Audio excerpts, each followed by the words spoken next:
I was preaching in a church in London, and it was a night vigil. And I preached on from Acts chapter 12, where an angel entered the prison and woke Peter up and said, "Put your shoes on," because shoe represent ministry. Go ye. So Peter has already removed his shoe, as if to suggest that ministry has.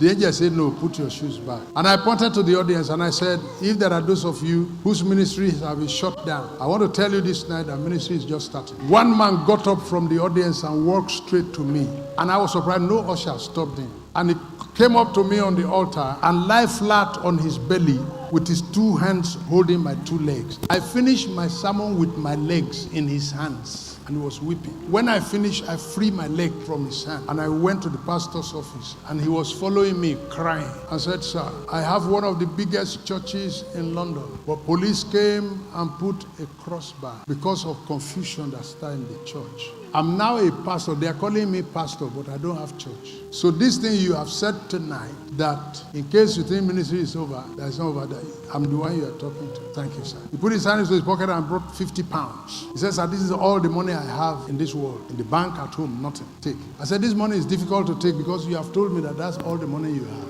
He says, "Sir, take. You have to take." Then my host pastor told him in my presence, he says, "Sir, in this town, you are more than us in this town." And that's the reason all of the ushers here, they know you. Where you are going there, you know nobody can come near you. But your ministry died here in our presence, and we couldn't hear. With what happened here tonight, go anywhere in the world, but not England, because name has spoiled.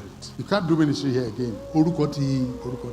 Wherever you find a place, I will pay for the rent. I will buy furniture inside. I will buy music instrument inside, and let me know. So he went to US and found a hall and then called this host. The host paid for the hall, furnished it with chairs, bought musical instruments, even bought him a car and a house to live. But the church was empty. So my host told him, we are talking of father. Go and look for a father. Because you see this issue of father, where you are coming, that's where I am. Your prayer, I am the answer. Where you are going, where you are praying, where you are doing IVG, where you want to come, that's where I live. So I'm no longer praying for what you are praying for. I'm no longer asking for what you are asking for. That's what it means to be a father. Whatever you are going through, I've gone through twice. This is the day that you can beat your chest and say, "My prayer is answered."